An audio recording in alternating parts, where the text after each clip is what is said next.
Hello, this is Chef John from foodwishes.com with Berbere Spice.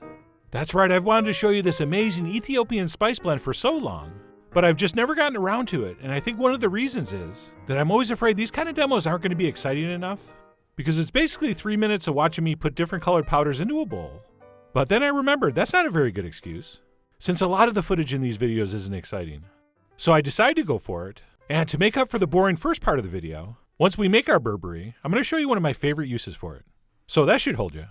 But anyway, let's go ahead and get started with the aforementioned adding stuff to a bowl. And I'm going to be starting with some dry, ground New Mexico chili. And you might be thinking, New Mexico chili? That doesn't sound very Ethiopian. Well, it's not, but it works for this. Which reminds me, I will be going into a little more detail about your chili choices on the blog post. And then to that, we're going to add some paprika. Just regular, not smoked. Just sweet paprika. Which brings us to our third and last chili powder, ground cayenne. I know you didn't see that coming. So that's going to be it for our chili powder base. And right here I saw what I thought could be some hard lumps, and I was thinking about sifting this, but as I examined with my freakishly small wooden spoon, it turned out to be nothing. So let's go ahead and continue on with the rest of the ingredients, which will include some onion powder, some garlic powder, some ground ginger, some ground cumin. You know what, I'm going to stop saying ground. Everything's going to be ground here.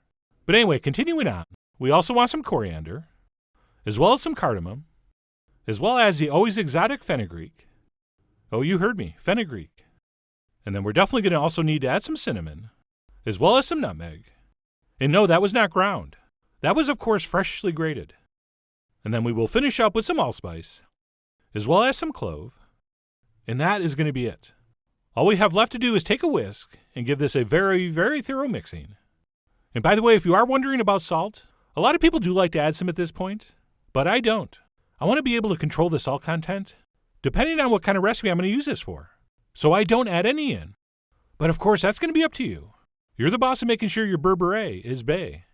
And while we're on the subject, it's my understanding there's like 5 or 6 million different versions of this. So there really is no standard set of ingredients. Not that that's going to prevent people from insisting there are. But the point is hopefully you're just going to use this as a template and really adjust this to your own tastes. And then what we'll do once that's all mixed together is transfer it into some kind of airtight container where we could then store that up to a long time. I'm not sure. And usually at this point we would taste for seasoning, but that brings us to the age-old dilemma. How do you taste a seasoning for seasoning? It's the same thing as how do you wash dirty soap. So what we're going to have to do is use it for food and then adjust if need be. And so with that, let me go ahead and show you one of my favorite uses for this Berbere spice. And that would be, believe it or not, for a boneless, skinless chicken breast. And like we just went over, since there's no salt in the blend, we'll go ahead and start by seasoning this generously with some kosher salt before sprinkling over whatever we consider as an adequate amount of spice. Again, something that's up to you. But as you can see, I'm going to be fairly generous. And by the way, if you're not into the boneless, skinless chicken breast, and really, why would you be?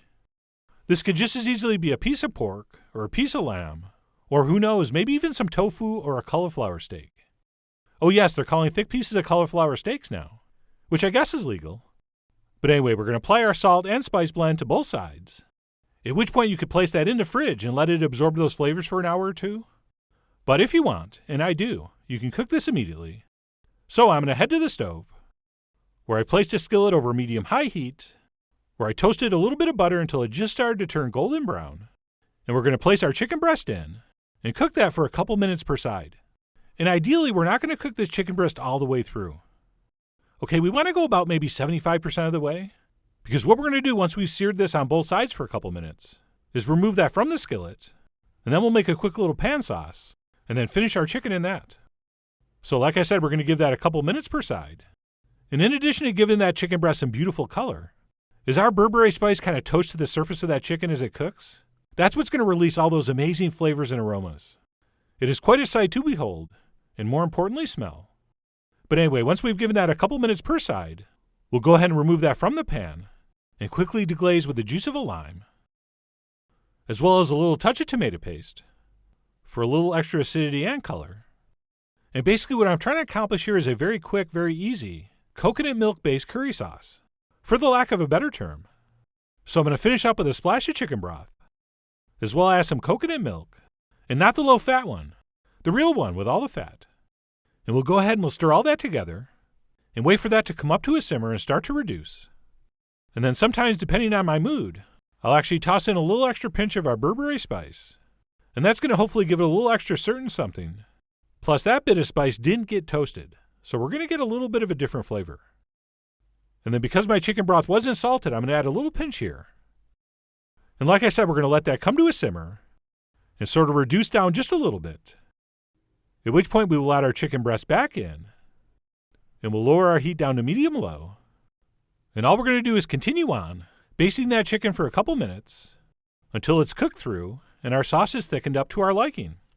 And I should have mentioned I did pound that chicken breast out a little bit, so it has sort of a uniform thickness, which is always going to make things easier, since it's going to cook more evenly. But anyway, like I said, we'll continue on medium-low until our chicken is cooked through and we're happy with our sauce, at which point we'll turn off the heat and finish this by adding some freshly chopped cilantro. And we'll mix that in. And other than giving it one last taste for salt and seasoning, we are done and ready to plate up. And I'm not sure exactly what kind of pan sauces you've been looking at, but for me, this is one of the most beautiful ones you'll ever see. I mean, look at that color. That is so gorgeous. Who cares what this even tastes like? Of course, having said that, this tastes just as good as it looks. So I'm going to serve that up next to some prop asparagus. Check it out. It looks so lifelike. But anyway, forget the asparagus. Let me go ahead and grab a fork and knife and tear into this chicken. And I'm not really sure why I'm using a knife, because cooked as shown, the chicken breast should be tender enough to eat with a fork, which I will prove throughout the rest of the video. But anyway, I took a bite, and it really was amazing and also frustrating, because I find it almost impossible to describe things like this. It's kind of spicy and sweet and bitter and tangy and aromatic and fragrant and complex, whatever that means. There's almost too much going on to describe. But if in general you enjoy the spice profiles of curries, I really think you're going to like this a lot. And not only is this easy, interesting, and fairly exotic, it's also incredibly versatile. Pretty much any recipe that calls for chili powder or paprika or Cajun seasoning or curry powder, you can make with this instead. And I think it's going to be just as delicious, if not more so. Okay? So I really do hope you give this a try soon. Head over to foodwishes.com for all the ingredient amounts and more info as usual. And as always, enjoy.